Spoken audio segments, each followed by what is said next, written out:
I want to show how I do a dental block, or really actually it's a lip. So I usually use a combination of lidocaine without epi, with a little bit of lidocaine with epi, only because I don't like the palpitations I get with epinephrine. And also, I think it lasts about an hour. I use 3/4 of lidocaine 2% and 1/4 lidocaine 1% with epi. And that seems to give me about the perfect amount of time. And it also, there are some people that just seem to not get a good block without the epinephrine in it. So I use about an average 3 cc's on the top. And there's a lot of different ways to do this. I just wanted to just show a demonstration of how I do mine.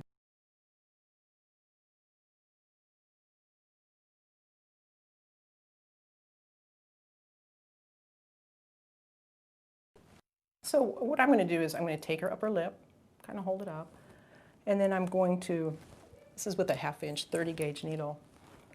I direct it just in front of the canine, and also I look for so there's usually some veins right around the same area I want to inject, and if I can see those, then I can just avoid them, and I go about, say about a 1/2 inch above the border of the lip, which it seems to be dripping. Okay. And I'll count to 3 while I jiggle, and you might feel just a little bit of a burn.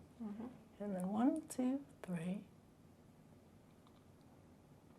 And then I think for me, because I'm a wimp, the secret to making these painless is just to inject very slowly. So people may feel just a little bit of a burn at the start, and then they don't feel anything except their lip starts to feel fat.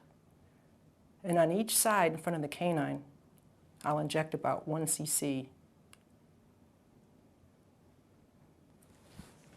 Okay. And then I'm going to switch over to the other side.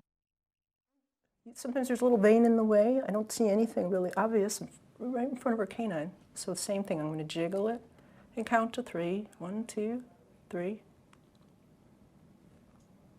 And then just inject really slowly and put in about a cc.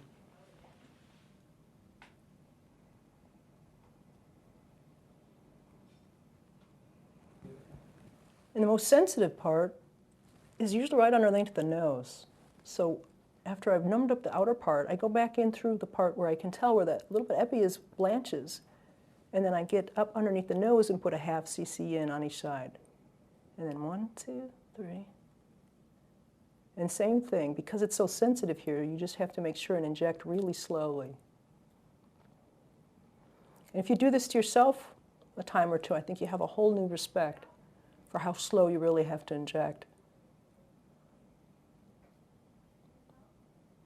And then the jiggling is just distracting, although sometimes it probably makes the patient a little nervous if they think both hands are jiggling.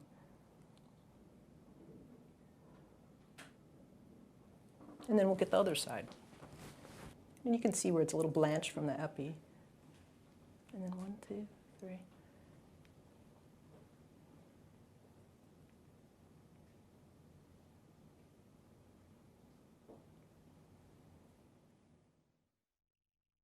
On the bottom for my lip blocks, I usually just do a standard mental block. And with the same type of solution, and maybe about 1.5 cc's on each side. And I jiggle it a little bit. And I aim in front of the canine. A lot of times there's a little frenulum right there. And then while I'm jiggling, I kind of keep my 3rd and 4th fingers on the jawline there, because I can kind of feel it bulging up as I inject, and I know I'm in the right place. And then I'll count to 3. And then 1, 2, 3. And then just inject a little antegrade and very slow.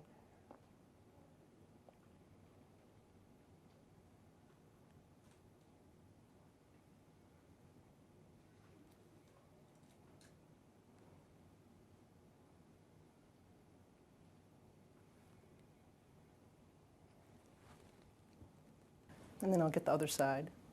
And then we're going to go just right in front of that little frenulum. 1, 2, 3. And again, just inject really slowly as you start. And antegrade it. You just head a little bit farther down at an angle towards the mental nerve.